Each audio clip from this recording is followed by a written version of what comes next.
Isa ako sa mga avid listeners ng inyong programa at napapakinggan ko ito through live streaming at sa YouTube. Tawagin niyo na lang ako sa pangalang Sheena, 25 years old at nagmula pa sa Canada. Ako yung tipo ng taong naniniwala na kapag nagmamahal ka talaga ng totoo, kaya mong baguhin ang lahat para sa taong mahal mo. Kahit ano pa yan, i-give up mo para sa kanya. Kaya lang, kahit anong gawin kong pag-a-adjust para sa mga lalaking pinipili ng puso ko, sa huli, ako pa rin ang iniiwan at nasasaktan. Bakit kaya ganun ang pag-ibig? Binigay mo na nga ang lahat ng meron ka, pero para sa taong yun, kulang na kulang pa rin pala. Ganito na lang, umuwi ka na at magpahinga ka na.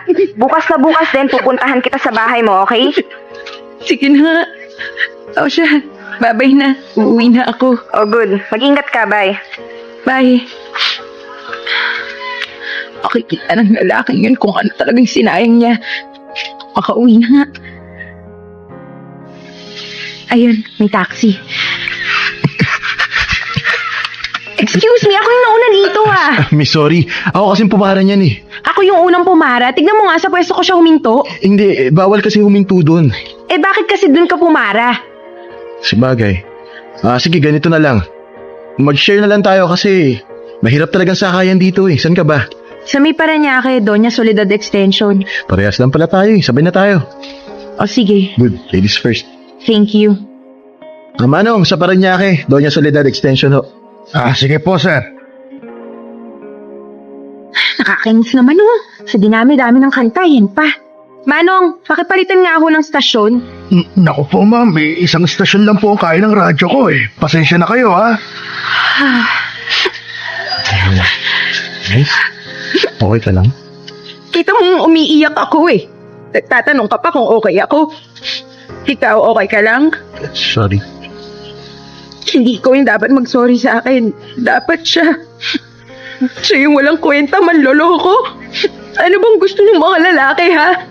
Ha? Kami? Oo, kayo. Wala nga kayong ibang ginawa kundi saktan at lokohin kami mga babae. Bakit ba hindi kayo makontento sa isa? Gusto nyo? Palagi may reserba. Nakakainis kayo. Eh, sinabi niya ba sa'yo na magpakatanga ka sa kanya? Hindi.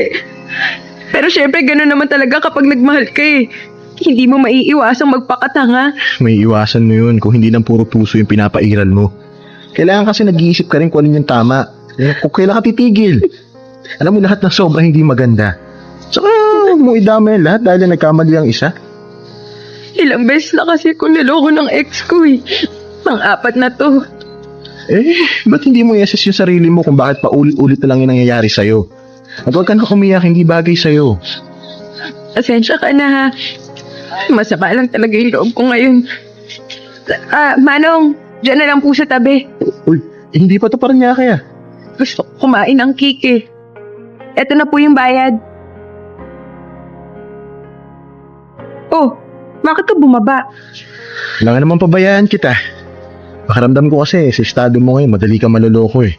At hindi rin safe dito kaya sasamahan na lang kita. Hindi mo naman ako kilala. Bakit mo ako sasamahan? Hi, I'm Carl. And you? Sheena, sigurado kung sasamahan mo ako. Wala ka bang gagawin? Wala. And don't worry, hindi ako masamang tao. Tapos yun, nakita ko na lang na may kahalikan siyang iba. Kunwari pa nga, hindi ko siya nakita eh. Siya pa yung may ganang makipaghiwalay sa akin. Ito ba yung first time na ginawa niya to sa'yo? Hindi. Maraming beses na. At maraming beses ko na rin siyang pinatawad. Kasi nga 'di ba, kapag mahal mo, papatawarin mo. Pero hindi lahat dapat bigyan ng pangalawang pagkakataon. Kasi aabusuhin ka lang. Kaya ito mo nangyari sa'yo. Alam mo kung ako sa'yo, kalimutan mo na siya.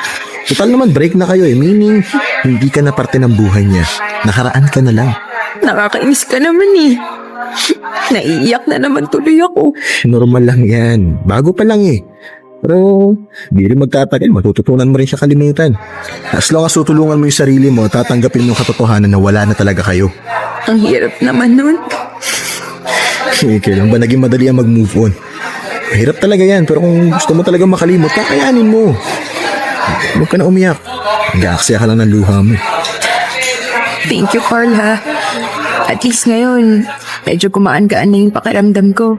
Wala yun. Basta, huwag ka na malungkot. Masarap mabuhay kapag palagi ka nakangiti. Kalimutan mo na siya. Nakakahanap ka pa rin naman ng iba eh. Tama ka dyan. Ay, sandali. Baka gabihin ka dahil sa akin, ha. Hindi Wala rin naman akong pasok bukas kaya okay lang. So, okay pa rin sa'yo kung magkwentuhan tayo dito? Oo naman. Walang problema. Kung minsan, natatawa na lang ako sa katangahang ginagawa ko. Walang kadala-dala kahit ilang beses nang nasasaktan. Pagkatapos makamove on, pakakahanap ng iba at babalik ulit sa dati.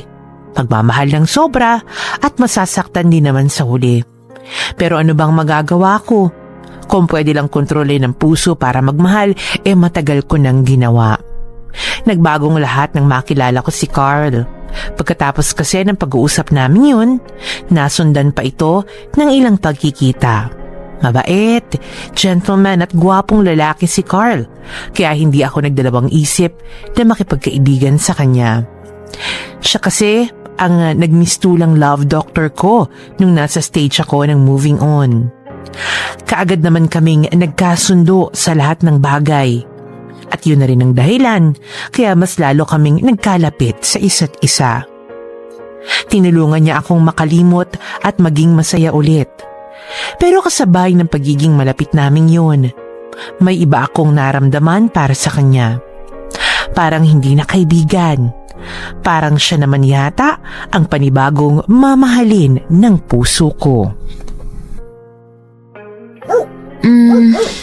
Kung ito na lang kaya isuot ko. Ay, naku, wag na nga lang. Parang hindi yata magiging komportable dito, hindi naman bagay dun sa susuotin kong sandals. Hello! Oh, Leia, ikaw pala yan. Anong ginagawa mo dito? Gabi na. Wala kasi akong kasama sa bahay. Umalis si Ate Rowena kaya naisip kong mag-overnight na lang dito. Pwede naman, di ba? May magagawa pa ba ako? Nandito ka na. Alangan namang ipagtabuyan pa kita. I know, right? Anyway, anong meron at lahat yata ng damit mo sa cabinet ay nakalabas? Maglalayas ka na? Loka-loka, hindi no. Namimili lang kasi ako ng susuotin para bukas. Tulungan mo nga ako. Kanina pa ako naghahanap ng bagay sa akin eh. Pero wala naman. Siyempre, depende kung saan at ano yung pupuntahan mo. Lalabas lang kami ni Carl bukas. Sabi niya kasi ititreat niya daw ako. Nagkaroon siya ng bonus sa trabaho niya. Tinanong ko naman kung saan kami pupunta secret naman daw. So exclusively dating na pala kayo. Hindi magkaibigan lang kaming dalawa at saka imposible namang magugustuhan ako nun. Os talaga? Bakit parang sa isang linggo 2 hanggang 3 beses kayong nagkikita? Araw-araw pa nga kayong magkausap sa phone eh. At eto pa, madalas kanyang sunduin sa trabaho. Sure ka bang friends lang kayo? Ewan ko. Ikaw tatanungin ko, sa tingin mo ba hanggang magkaibigan lang talaga kayo? Hindi ko talaga alam. Sige, ganito na lang. Let's say libre kang maging assuming. Ano sa tingin mo? Feeling ko lang naman to parang may something sa aming dalawa na ayaw kong isipin kasi ayoko nga maging assuming. Like what? Palagi siyang nagtitext sa akin. Nangangamusta. Tapos palagi niya akong inaayang lumabas. As in, lahat, gastos niya. Kapag magkasama nga kami, alagang-alaga niya ako. Hindi ko nga alam kung ano ba talaga kami kasi naman... Kasi? Parang nagugustuhan ko na siya. Nakaka-fall kasi yung mga ginagawa niya eh. Parang hindi normal. Bakit hindi mo kasi siya tanungin? Kung ano na ba talaga kayo? May gusto ba siya sa'yo o may balak ba siyang manligaw? Mga ganun. Bakit ako yung mag-o-open ng topic na yan? Di ba dapat siya kasi siya yung lalaki? Hindi naman yata magandang tignan kung ako pa yung magtatanong. Tatanungin lang naman eh. Hindi naman ikaw yung manliligaw. Paano kung sinabi nga niyang gusto niya ako? Ano nang gagawin ko? Ayoko namang isipin ng ibang tao na kaya lang naging kami ni Carl. Kasi rebound siya, which is hindi naman talaga. Sigurado ka bang naka-move on ka na? Baka naman akala mo lang yan. Naka-move on na ako. 8 buwan na rin yun, ano? Okay, fine. Kung ako sa'yo, magtanong ka na kay Carl. Ikaw na rin ang nagsabi na hindi kaibigan ang turing niya sa'yo. Hindi naman masama kung magtatanong ka. Tanong lang naman eh. Kapag sinabi niyang mahal ka niya, di dun ka mag-isip ng mabuti. Ito ba yung oras para magmahal ka ulit o baka hindi ka pa ready? Sa bagay. Ay. Pero alam mo, sa totoo lang, siya yung pinakamabait na lalaking nakilala ko. Yung lahat ng gagawin niya, mararamdaman mo talagang special ka. Alam mo kung minsan nga, nahuhuli ko siya nakatitig sa akin tapos kapag tinanong ko kung bakit, wala yung isasagot niya sa akin. Ayoko talaga kasi mag-assume eh. Pero hindi ko mapigilan. Hi! Ako, pasensya ka na ha kung naghintay ka. Wala yun. Okay lang ba tong suot ko? Maganda ka pa rin naman kahit anong damit yung suotin mo eh. Sus, nang bola ka pa. Halika na. Sandali lang, Sheena. Bakit? May gusto sana kasi akong sabihin sa'yo. As in, ngayon na? Hindi ba pwedeng habang nasa biyahe na lang tayo? Aabutan na tayo ng traffic eh. Oo. Ngayon na. Gusto ko kasi tahimik yung lugar, walang tao. Yung tayong dalawa lang. Okay, sige. Ano pong sasabihin mo? Kinakabahan ako. Relax ka lang ha. Hindi ako nangangain. Alam ko kasing maaga pa para sabihin to sa'yo, pero ayoko na magsayang pa ng panahon. Alam ko rin na nalilito ka na rin sa mga kinikilos ko. Well, actually, medyo nakakalito nga. Kaya gusto kong linawin ang lahat ngayon. I love you, Sheena. Sigurado ka ba dyan sa nararamdaman mo? Siguro iniisip mo ngayon na baka nagte-take advantage lang ako dahil sa breakup niyo na ex mo. Hindi yun. Wala akong pakialam sa kanya. Okay na ako. Matagal na at salamat sa'yo. Para saan? Sa pagpaparealize sa akin na hindi ako dapat magpakalunod sa lungkot dahil lang sa iniwan ako ng taong minahal ko ng sobra. Na mas marami pa namang iba dyan na mapapahalagahan ako. At yun, nakilala kita. Kaya salamat kasi pinatunayan mo sa akin na hindi lahat ng lalaki manloloko. Sadyang nagmahal lang talaga ako ng maling tao. Sheena, happiness is a choice. Sana bigyan mo ako ng pagkakataon na mahalin ka dahil sisiguraduhin ko magiging masaya ka sa piling ko. Alam ko naman yun eh. Pero bigyan lang muna natin siguro ang isa't isa ng kaunti pang panahon para masiguro na totoo talaga to na kaya ko nang magmahal. Na kaya mong panindigan yung mga salitang binitawan mo. Naiintindihan ko. Basta gusto ko lang na palagi mong tatandaan na mahal kita. Hindi yung magbabago.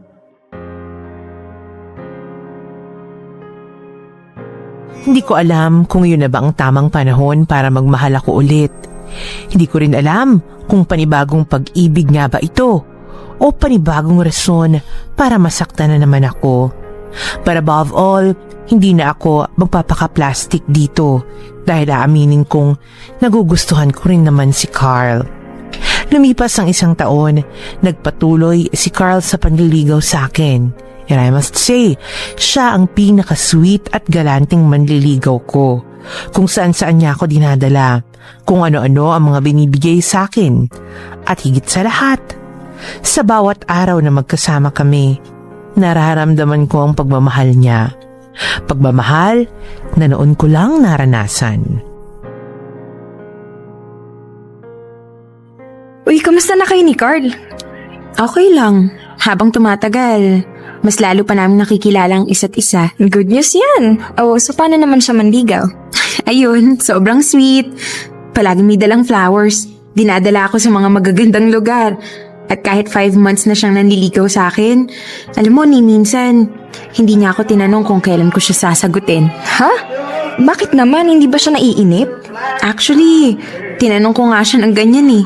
Ang sagot naman niya sa akin, ayaw daw niya kasing maramdaman kong nagmamadali siya. Ayaw niyang mailang ako. Kaya hindi siya nagtatanong. Basta ang mahalaga daw, nararamdaman kong mahal niya ako at naghihintay siya. Wow naman! Ang swerte-swerte mo naman pala kay Carly. At tama ka, kakaiba nga siya sa lahat ng mga nanligaw sa'yo. Dinadahan-dahan ka. Hindi kayo nagmamadali, enjoy lang. Kaya nga habang tumatagal, mas lalo kong nare-realize na mahal ko talaga siya. Sigurado ka na ba talaga dyan, ha? Kailangan alam mo kung anong pinagkaiba ng pagmamahal sa na-overwhelmed ka lang. Mahal ko na talaga si Carl. Sino naman kasi yung hindi mai-inlove sa kanya eh. Gwapo, mabait, saka romantic. Good! Pero dapat, bago mo siya sagutin, alamin mo yung background niya. Family history, ugali, saan siya nag-aral, anong course ang tinapos, at saan siya nagtatrabaho. Well, ang sabi niya sa akin, ulila na raw siya. Solong anak at lahat ng kamag-anak niya nasa Davao. Accounting yung tinapos niya. Then, ang trabaho niya ay... Teka, hindi ko pa pala alam kung anong trabaho niya, no? Ha? Eh paano hindi mo alam, halos 1 taon na kayong magkakilala. Simpleng impormasyon lang, hindi mo pa alam. Eh kasi hindi naman namin pinag-uusapan. Basta ang alam ko may trabaho siya. Hindi ko nga lang alam kung ano. Pero hayaan mo na yun. Minor information lang naman yun eh. Tanungin mo pa rin. Kapag nalaman mo kung anong trabaho niya, pati sweldo, tanungin mo na rin. Oy, teka, ang OA mo naman. Pati ba naman yun tatanungin ko? Eh, private na kaya yun. Kailangan mong alamin para malaman mo kung kaya ka ba niyang buhayin kapag naging mag-asawa kayo. Sus ko naman, Leia. Hindi pa nga kami. Asawa na kaagad yung iniisip mo. Mas maganda na yun, no? Isipin mo agad yung future mo sa kanya. Hindi ko tatanungin yun, nakakahiya kaya. Hi! Nag-enjoy ba kayo sa party? Oo naman. Nice party. Uy, Carl! Next time na lang yung gift ko sa'yo, ah. Happy birthday na lang muna ngayon. Wala yun. Okay na sa akin na nakapunta kayo ngayon. Ay, yung regalo ko pala. Nasa sasakyan ni Leia. Nawala sa isip ko. Sige, kahit mamaya mo na lang ibigay. Ngayon na, kasi baka mamaya maging busy ka na eh. Leia, pahiram muna ako ng susi ha. Sure. Teka lang, nasan ba yun? Nasan ba yun? Ay, hindi to. Sandali lang, nandito lang yun eh. Ang dami mo kasing kalat sa bag mo. Bag ba yan o basurahan? Che, ito. Thanks. Tara, Carl.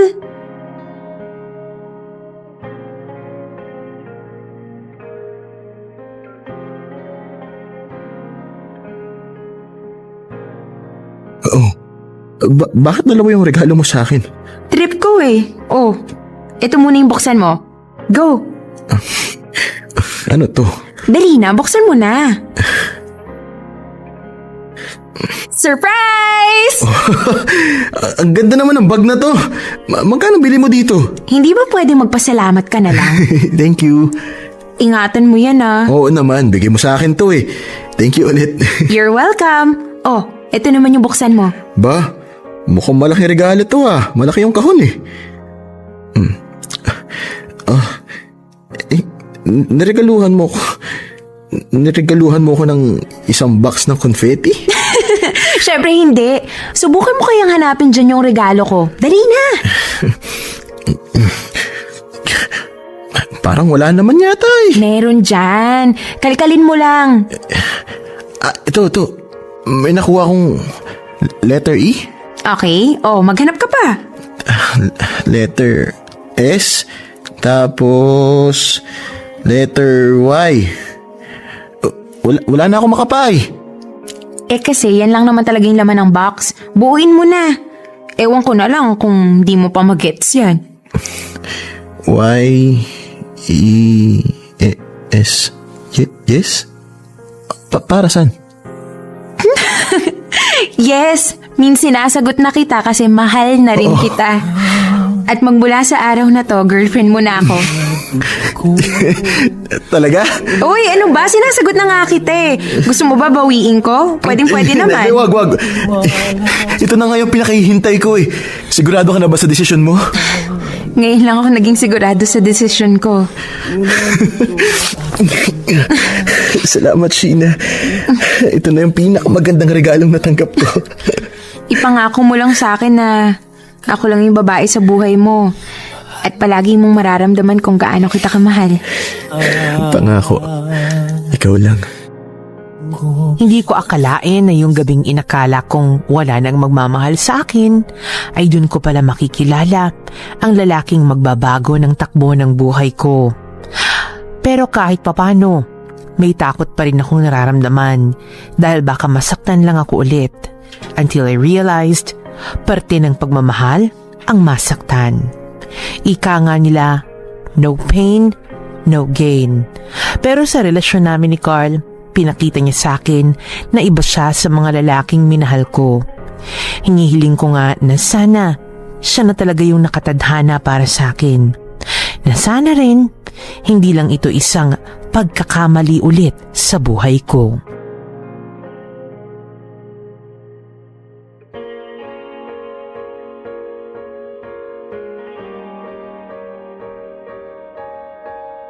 Naging masaya ako sa relasyon namin ni Carl. Walang araw na hindi niya ako napapangiti at palagi kong nararamdaman na espesyal ako sa buhay. Kaya naman hindi na rin ako nagtaka na umabot kami ng 2 taon dahil magaling magdala ng relasyon si Carl. May mga panahon pa nga kasi na nag-iisip bata pa rin ako. Nagmamakdol kapag hindi na pagbibigyan, pero nagagawa niyang i-handle ang attitude kong yun. At sa muling pagkakataon, nagmamahal na naman ako ng sobra. Yung tipong ibibigay ko sa kanya kahit ano, huwag lang siyang mawala sa buhay ko. Uy, okay ka lang? Kanina ka pa nagbubuntong hininga dyan ah. Baka maubusan ka na ng hangin sa katawan. May iniisip lang ako. Ano nga? Nakausap ko kasi si Mama. Nag-long distance siya kahapon from UK. Kamusta na raw siya? Ayun, okay lang naman. Mas lalong gumaganda yung career niya dahil na-promote siya dun. Nice! Pakisabi congratulations. Anyway, sa tingin ko hindi naman yun problema eh. Hindi naman kasi yun yung problema eh. Sinabi niya sa akin na balak niya daw akong ipetition. Since okay naman na yung sweldo niya, at saka may naghihintay na daw sa akin na trabaho. Oh, congratulations sa'yo! Matutupad na rin yung pangarap niyang magkasama kayo doon. Good news yan. Kung noon, oo. Pero ngayon, hindi. Kasi kung mapipetition nga ako doon, paano naman kami ni Carl? So? Ay, hindi mo ba nagigets, Leia? Maging long-distance relationship kami at alam mo namang hindi ako naniniwala sa ganong relasyon, di ba? Problemado ka ba kung paano mo sasabihin kay Carl ang lahat? Hindi yun. Hindi ko alam kung paano ko tatanggihan si Mama. Okay ka lang, Sheena? Buhay sa ibang bansa na yan, oh. Gaganda ang career mo doon, plus makakasama mo yung mama mo. Ayaw mo ba nun? Gusto ko. Pero hindi ko kayang iwan si Carl dito. Alam kong sasabihin niya sa akin na subukan namin. Pero ayokong mag-risk. Ayokong magkahiwalay kami. Mahal na mahal ko siya. At gagawin ko ang lahat, magkasama lang kami. Yan ka na naman eh. Saan? Binabago mo ang buhay at sarili mo para sa taong mahal mo. Ganyan din yung ginawa mo nun kay Alex, di ba? Hindi mo tinanggap ang job offer mo sa Makati dahil magkakalayo kayong dalawa. Kaya ang tinanggap mo na lang yung nasa QC, which is walang-wala sa laki ng siswelduhin mo sa Makati. Nagtagal naman kami, di ba? Hindi lang yon. Meron ka pang isang ex na gustong-gusto pumunta sa disco. Gumala kung saan-saan, pero ikaw tong hindi mahilig gumala eh. Sama ka naman ng sama. Wala kang pakialam kung mabawasan man ang ipon mo basta masakyan mo lang trip ng mga lalaki. Tapos ngayon naman kay Carl, ano ba, Sheena? Di ba ganun naman talaga? Gagawin mo rin kung anong gusto niya. Sasabayan mo siya sa lahat ng trip niya para magkaintindihan lang kayo. Pero sa'yo ibang level eh. Lahat kaya mong iwan kapag nagmahal ka. Muntik mo lang ang talikuran ng mama mo nung naging kayo ni Josh eh. Pinapili ka pa niya, di ba? Siya o yung lalaki. Pero yung lalaki yung pinili mo. Mabuti nga, maaga mong nalaman na babaero pala yun. Para kasi sa akin, Leia, changing yourself for the one you love is the true definition of being in love. Eh kung batukan kaya kita ngayon din, baluktot ka naman mag-isip eh. Please, Sheena, pag-isipan mo ng mabuti yan. Kung talagang mahal ka ni Carl, suportahan ka niya. At kung talagang kayo para sa isa't isa, magkakasama rin kayo balang araw.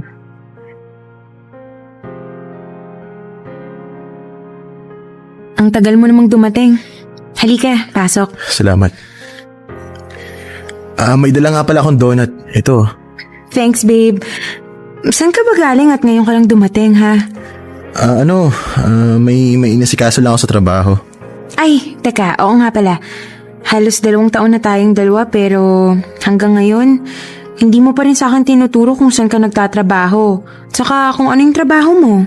Alam mo naman na paiba-iba ako ng kumpanya, di ba? Minsan sa may Makati, tapos lilipat naman ako sa Alabang. Napapagod na nga ako eh.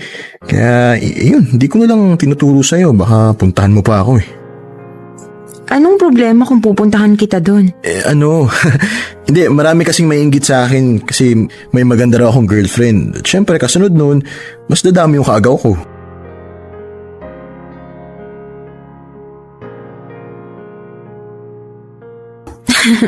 Ikaw talaga? Nambola ka pa. Ano to? Wala yan. Requirements para sa visa. Visa? Aalis ka? Si mama kasi, bala kang i-petition papuntang UK kaya pinadala niya sa akin yung mga requirements ko. Pero nagkausap na naman kami kanina eh. Ang sabi ko hindi ako tutuloy. Bakit? Magandang opportunity yun ah. Ayoko kasing malayo sa'yo kaya tinanggihan ko. Babe naman, ayaw ko sayangin mo yung mga opportunities na dumarating sa buhay mo dahil lang sa akin. Ituloy mo to. Nakapag-desisyon na ako. Hindi ko kayang malayo sa'yo kaya dito na lang ako. Kasi kapag nandun ako, hindi kita mayayakap, mahahawakan at mahahalikan. Ang hirap nun, di ba? Pero kailangan mo to. Mas kailangan kita. Ikaw ang buhay ko, Carl. Kaya kung nasan ka, nandun din ako. Hindi ko na tinuloy ang pagpunta ko sa ibang bansa. Hindi naman sa wala akong tiwala kay Carl, kaya hindi ko siya maiwan-iwan. Yun ay dahil sa baka mabaliw lang ako kapag hindi ko na siya kasama. Habang tumatagal, mas lalo kong minamahal ang boyfriend ko. Wala akong tinatago sa kanya kahit ano. At kung may ayaw man siya sa ugali ko, agad ko yung binabago. Kaya lang, sa relasyon naming dalawa ay parang nararamdaman ko na may isang bahagi siya ng buhay niyang hindi niya sa akin sinasabi. At nasasaktan ako doon dahil pakiramdam ko ay wala siyang tiwala sa akin.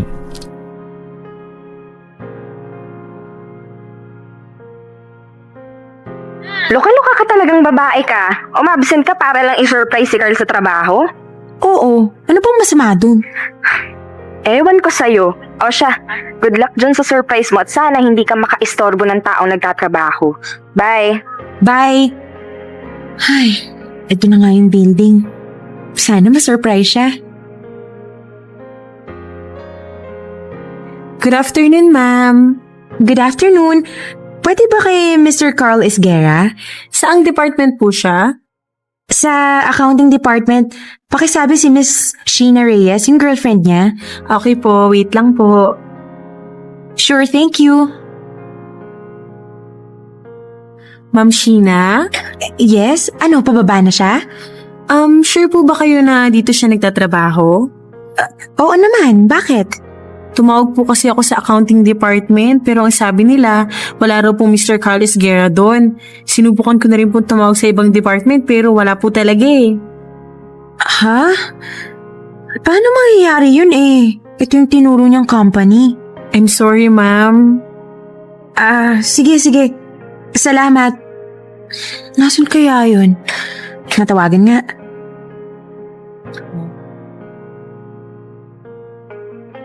Hello babe, bakit? Nasaan ka? Nasa trabaho ako, di ba? Sigurado ka? Oo naman. Kung talagang nagsasabi ka ng totoo, bumaba ka ngayon kasi nandito ako sa baba ng building, doon sa pinagtatrabahuhan mo. Hindi pwede babe. May trabaho nga ako, di ba? Ba't ka ba kasi nandyan? Ewan ko sa'yo. Babe! Babe, buksan mo naman tong pinto. Mag-usap tayo.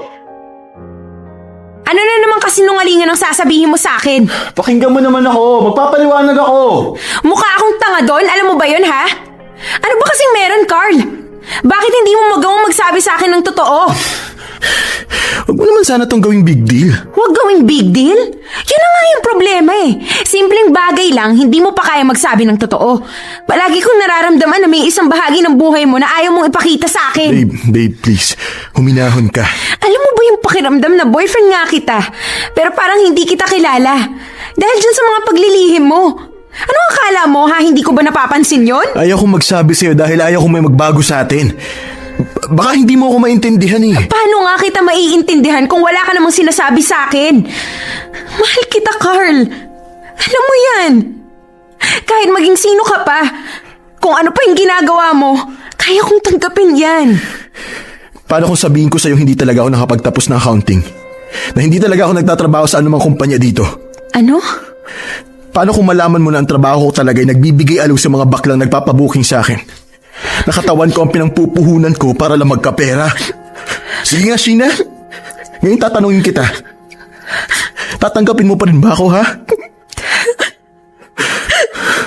Mahal na mahal kita, Sheena. Kaya ako nilihim sa'yo ang lahat ng to. Ayaw kitang mawala eh. Kailan pa to? Matagal na. Bago pa kita makilala. Kaya kung ano-ano na lang yung sinasabi ko sa yung trabaho para hindi ka nalang magtanong. Ngayon alam mo na. Mananatili ka pa rin ba sa buhay ko? Sa isang kondisyon. Iwan mo yung trabaho mo para sa akin. Hindi ko kayang gawin yun. Ito lang naman yung kaya ko eh. Ngayon kung hindi mo kayang tanggapin kung ano ako, hindi kita pipilitin. Ano bang pinagsasabi mo, Carl? Hindi tama yung ginagawa mo. Mali yan eh.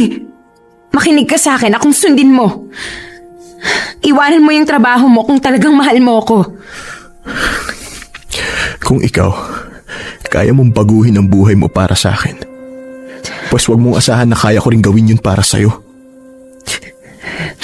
Kaya kong ibigay lahat sa'yo. Iwan ang mga pangarap ko para sa atin. Tapos ikaw hindi mo magawa. Kahit kailan hindi ko hiniling sa'yo na gawin mo yun para sa akin. Desisyon mo yan, Sheena. Hindi sa akin. At kung ano man yung mga binitawan mo, wala na ako doon. Huwag mong isumbat ang mga nagawa mo. Okay, fine. Malinaw na sa akin na mas pinipili mo yung nakakadiri mong trabaho kaysa sa akin. Kung hindi mo kayang iwan yan, ikaw na lang yung iiwan ko. Hindi ko kasi kaya makasama ang isang taong walang ibang inisip, kundi yung sarili niya. Makasarili ka, Carl. Sana may magmahal sa'yo ng higit pa sa pagmamahal ko. Parang isang bombang sumabog sa harapan ko ang mga sinabi ni Carl. Hindi ko maintindihan kung bakit sa una pa lang ay hindi na niya pinagtapat ang lahat. Pakiramdam ko tuloy, parang isang malaking kasinungalingan ang relasyon naming dalawa. At ang masakit pa doon, hindi niya kayang iwan ang buhay niyang ganon para sa akin. Para sa relasyon naming dalawa. Wala na akong nagawa kundi ang mag-move on na lang. The more kasi na ipipilit ko ang gusto ko, the more na masasaktan lang ako. Sinubukan ko siyang kalimutan, pero lumipas ang isang taon, siya pa rin ang sinisigaw ng puso ko. Ay, naku, ano ba naman yan? Ang tagal-tagal ni Lea. Kanina pa ako naghihintay dito eh. Hello? Nasaan ka na ba? Kanina pa ako nandito. Sheena! Sorry, hindi na ako makakarating ah. May emergency kasi dito sa bahay eh. Sorry talaga. Babawi ako sa'yo next time, promise. O sige, okay lang. Tatambay muna ako dito. Sige, sorry ulit, bye. Bye. Hi. Carl? Mabuti naman at nakikilala mo pa ako. May kasama ka? Wala. Pwede ba akong umupo? Sige. Salamat. So, kamusta ka na? It's been a year. Okay lang naman. Naghihintay na lang ako ng visa papuntang UK. So natuloy ka na pala. Good. Ikaw? Kumusta ka na? Okay lang din. Actually, first year college na ako ngayon. Irregular. Talaga? Nag-aaral ka pala ngayon? Nakaipon na rin naman kasi ako ng konti kaya naisipan ko ituloy yung pag-aaral. Mabuti nga, maraming na-credit na minor subject kaya hindi ako masyado nahihirapan ngayon. Kailan ka pa nag-aaral? Kaka-start ko lang last June. Business ad yung kinukuha ko. Oh, that's good. At least, matutupad na yung pangarap mo. Magandang umpisa yan. Kaya ka ba nandito kasi nag-aaral ka?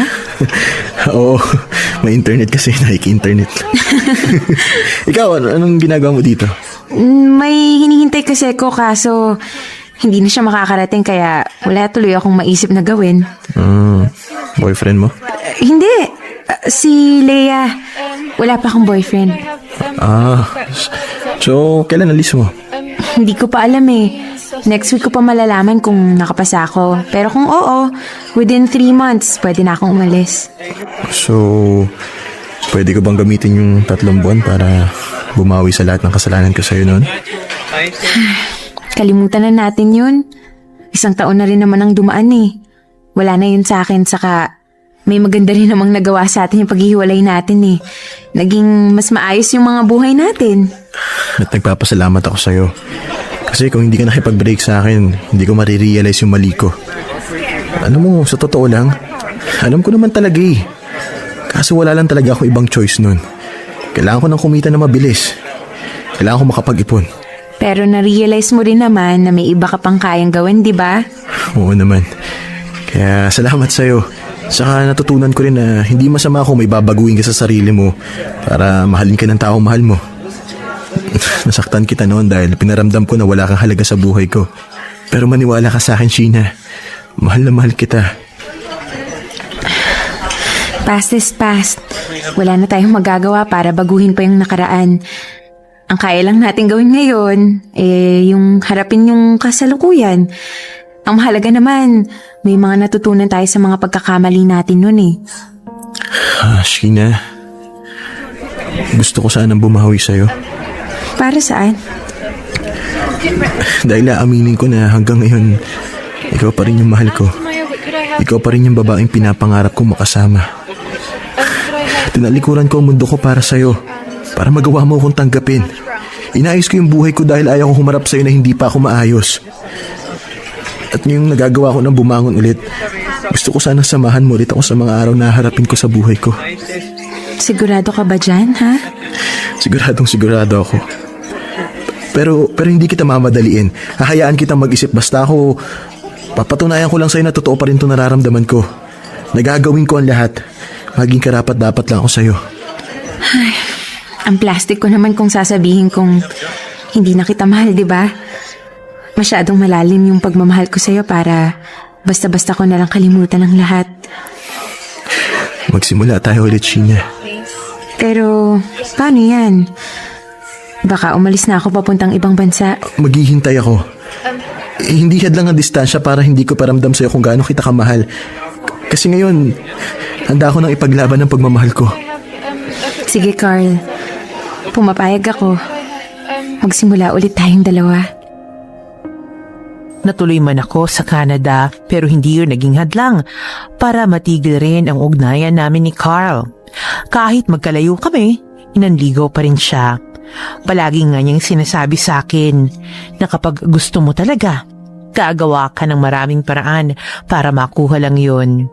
At naging successful naman siya dahil pagkalipas ng 8 buwan ay nagkabalikan kaming muli. Sa ngayon, ay nasa long distance relationship pa rin kami. Pero hindi na namin pinapansin yun. Dahil kapag ang dalawang tao ay nagmamahalan, baliwala ang layo sa isa't isa. Malapit na ring makapagtapos si Carl sa college. At ako naman ay maganda ang career dito. Nagpaplano na rin siyang bisitahin ako dito sa Canada. At kapag naging maayos ng lahat, magpapakasal na kami. Sana ay na-inspiring lahat sa kwento namin ni Carl.